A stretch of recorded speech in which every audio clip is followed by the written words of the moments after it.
রাজন, রাকিব, আসিয়া এইসব হত্যা মামলাগুলোতে খুব আলোচিত ঘটনা হলো, খুব তাড়াতাড়ি জাজমেন্ট হয়ে গেল। হয়তো আমাদের রামিসা হত্যার মামলারও বিচার খুব দ্রুত নিষ্পত্তি হয়ে যাবে। আমি আজকের কাগজে দেখলাম যে আজকের মধ্যেই হয়তো অভিযোগপত্র দাখিল হয়ে যাচ্ছে, এবং আজকে যদি অভিযোগপত্র দাখিল হয়ে যায় আমাদের অফিস বন্ধ হয়ে যাচ্ছে, খোলার সাথে সাথে হয়তো বিচারও শুরু হয়ে যাবে, এবং এটা বিশ্বাস বিচার প্রক্রিয়ার মধ্যে দিয়ে হয়তো খুব দ্রুত নিষ্পত্তি হয়ে যাবে, রায় হয়ে যাবে।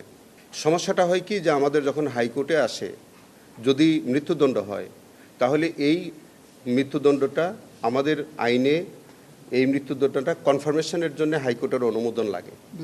সেইটা একটা ডেথ রেফারেন্স হয়, এবং সেই ডেথ রেফারেন্সটা নিষ্পত্তির প্রক্রিয়াটা হচ্ছে আমাদের হাইকোর্ট রুলস অনুযায়ী, যে সেখানে যে মামলার নাম্বার এবং সন অনুযায়ী ওই ধারাবাহিকতা হিয়ারিংটা হয়। আরে ঈদ লাগছে মনে, খুশির জোয়ার সবখানে, আরে ঈদ লাগছে মনে, বিকাশ পেমেন্ট সবখানে।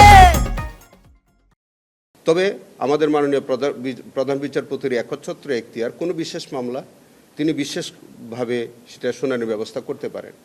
যেটা আমাদের বিডিআর হত্যাকাণ্ড মামলা হয়েছে, আমি সেটা অন্যতম সেটা কিন্তু বিশেষভাবে হিয়ারিংয়ের ব্যবস্থা করা হয়েছিল।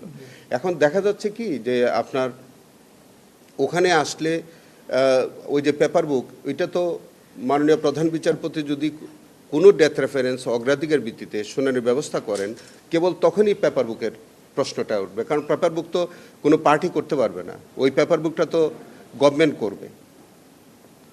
কিন্তু যতক্ষণ না পর্যন্ত মাননীয় প্রধানমন্ত্রী অফিস থেকে ওই পার্টিকুলার ডেথ রেফারেন্সটা নিষ্পত্তির জন্য অগ্রাধিকার ভিত্তিতে না আসবে, ততক্ষণ পর্যন্ত ওইটা কোনো পার্টির ইনস্ট্যান্সে ওইটা হিয়ারিং করার কোনো সুযোগ থাকে না। ওই কারণে হয়তো আমরা এসে বা হাইকোর্ট ডিভিশনে ওইটা খুব দ্রুত নিষ্পত্তির একটা প্রক্রিয়াটা ব্যাহত হয়। কিন্তু সেক্ষেত্রে সরকার পক্ষের আইনজীবী বা অ্যাটর্নি জেনারেল অফিসের আন্তরিক প্রচেষ্টা থাকা সত্ত্বেও ওইটা সম্ভব হয়ে ওঠে না। এটা অন্য কোনো না, এটা আমরা একটা আইনগত জটিলতা বা প্রক্রিয়ার মধ্যে থাকি।